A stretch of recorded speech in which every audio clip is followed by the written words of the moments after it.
Bonjour à tous. Je suis ravie d'être aujourd'hui avec vous dans le cadre de la promotion du Congrès du sommeil qui se tiendra cette année à Strasbourg du 19 au 21 novembre. Et donc je suis en compagnie du docteur Justine Prija, pneumologue, MCUPH au Centre du sommeil de Bichat à Paris et qui va animer cette année la session Year in Review consacrée aux troubles respiratoires du sommeil. Alors, pour commencer, est-ce que tu peux nous présenter brièvement cette session Year in Review en nous expliquant notamment quel est l'objectif principal de cette session?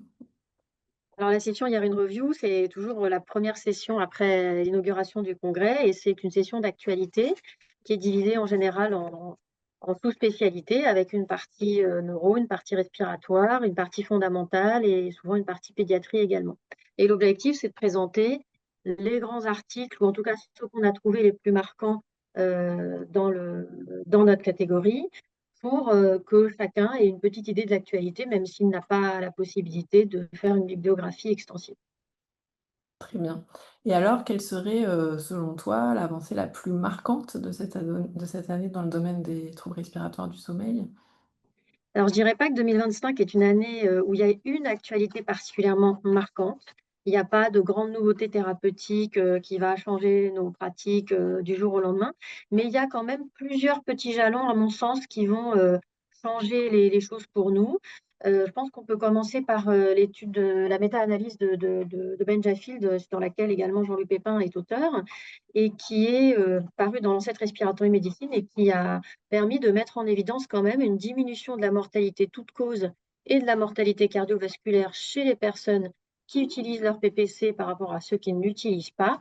Et plus les patients l'utilisaient, plus il y avait une réduction du risque. Et c'est quelque chose qu'on avait du mal à mettre en évidence. Et donc, de pouvoir l'avoir sur cette méta-analyse, je trouve que c'est quand même intéressant. Et puis, il y a quand même beaucoup d'équipes françaises qui seront à l'honneur dans cette session pour moi, parce qu'on a beaucoup de collègues qui publient des choses très intéressantes. Et on voit des équipes qui s'intéressent notamment à la qualité de vie des patients, notamment l'étude de Jade Chorvoz à Dijon a mis l'accent sur la qualité de vie maritale et la satisfaction du partenaire après PPC, et elle montre des résultats très intéressants qui peuvent être pour moi un point d'accroche dans la relation thérapeutique avec le patient parce que c'est quelque chose qui lui parle. Eh ben, merci beaucoup, Justine, pour cet aperçu. Donc, nous vous donnons donc un rendez-vous pour la session Year in Review, donc, qui se tiendra le 19 novembre à 17h10, donc vraiment juste après l'ouverture du congrès par le président de la SFRMS. À très bientôt. À bientôt.